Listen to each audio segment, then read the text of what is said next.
الصلاة خير من النوم.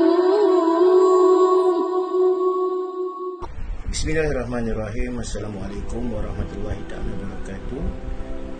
Bertemu kita dalam sembang santai cuti sekolah, sempurna cuti sekolah ini, dan suka untuk boleh highlightkan beberapa perkara berkaitan dengan solat, solat.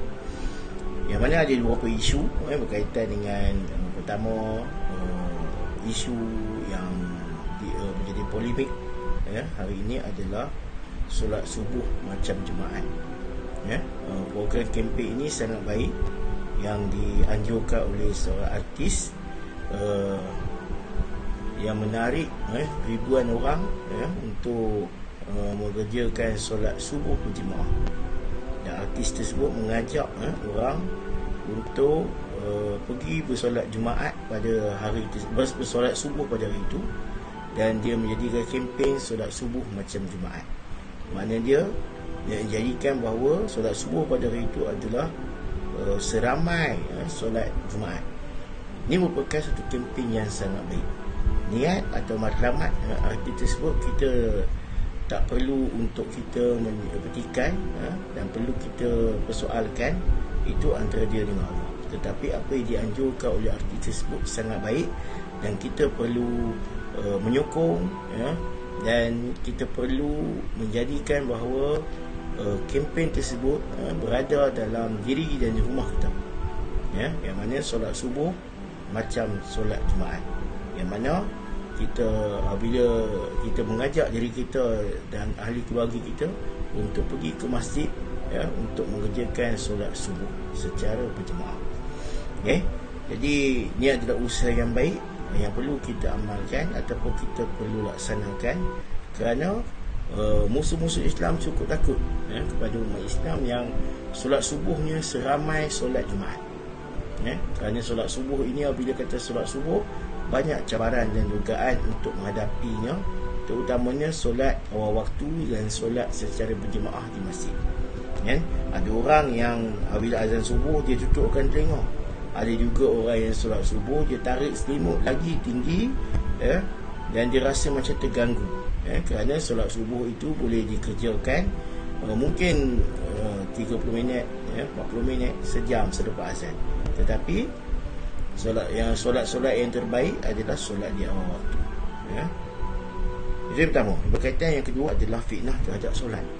Fitnah terhadap solat juga mu'allim selalu pernah ingatkan kepada pelajar sekolah Islam, bahawa kita jangan jadikan solat itu sebagai fitnah, yang mana kalau dulu kita ada isu yang mana syarikat-syarikat bukan Islam tidak membenarkan orang Islam itu sendiri, Islam disyarikatnya untuk bersolat Jumaat.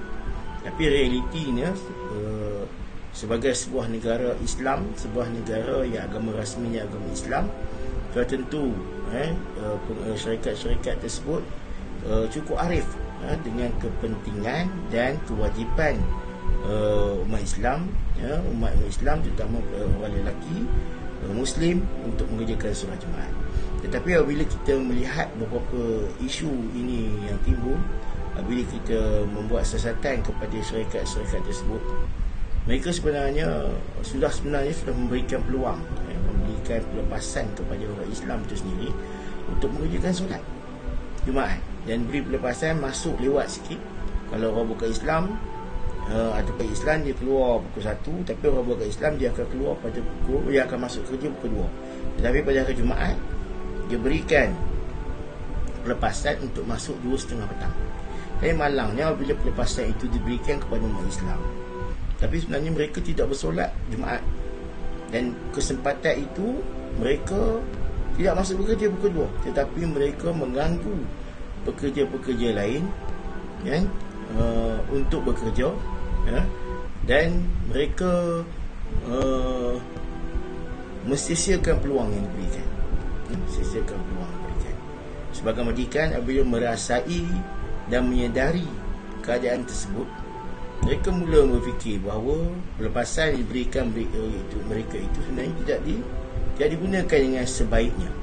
Jadi mereka mengambil keputusan untuk menarik pelepasan itu dan mewajibkan umat Islam dan pekerja-pekerja lain untuk masuk kerja pada pukul 2 petang, sama dengan pekerja lain.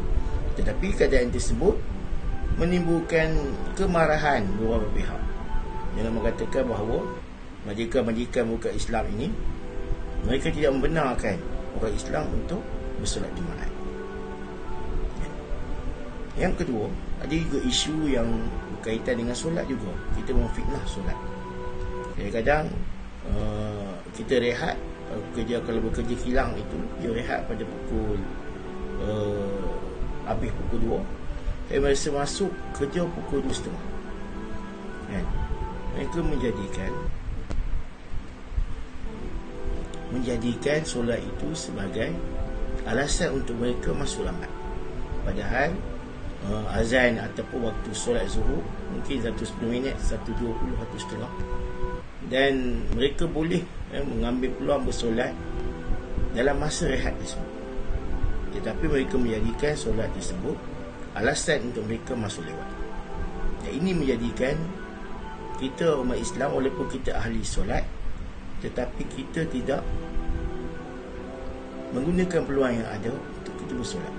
Dan kita memfitnah solat itu sendiri, terutama kepada orang bukan Islam. Dan bila menyedari keadaan tersebut, majikan-majikan ini mengatakan bahawa orang bukan Islam, orang Islam ini, mereka curi tulang kerana bersolat. Jadi bersolat. Jadi kita sebagai orang Islam sepatutnya menyedari keadaan tersebut. Dan bila kita menjadi seorang yang bersolat, kita sudah tentu akan ada akhlak kita sendiri, dan memastikan bahawa masa yang diberikan itu adalah masa yang terbaik, dan kita tidak boleh menjadikan solat itu sebagai satu peluang untuk kita melepaskan diri kita. Melepaskan diri kita. Ada juga pelajar kita yang solat duha contohnya. Solat duha, bila waktu rehat, bila ditanya kenapa lama masuk lewat, mereka katakan bahawa mereka bersolat duha. Padahal masa 30 minit untuk diberikan waktu rehat itu dah cukup sebenarnya untuk bersolat solat duha yang berkurang dalam 2 atau 3 minit sahaja. 3 minit sahaja. Jadi kita sebagai pelajar, sebagai umat Islam, kita tidak boleh jadikan solat itu sebagai alasan untuk kita melepaskan diri kita. Jadi boleh nak nasihatkan diri mu'allim terutamanya, dan berkongsi kepada antum semua supaya kita menjadi umat Islam yang sebenar-benar umat Islam, yang menjadikan solat itu adalah membaiki akhlak kita, orang yang menempati masa, orang yang mempunyai sikap yang baik dengan mematuhi peraturan dan undang-undang yang ditetapkan oleh sekolah, tempat kerja dan negara kita. Okey, ini saja perbincangan santai kita pada hari ini, yang mengharapkan bahawa walaupun dia santai, tetapi dia sampai ke dalam hati. Tak banyak, walaupun tak banyak, tetapi sedikit pun sudah cukup untuk kita menjadi lebih baik daripada hari semalam, dan hari esok lebih baik pada hari ini. Okey, sekian pada mu'allim. Assalamualaikum warahmatullahi taala wabarakatuh.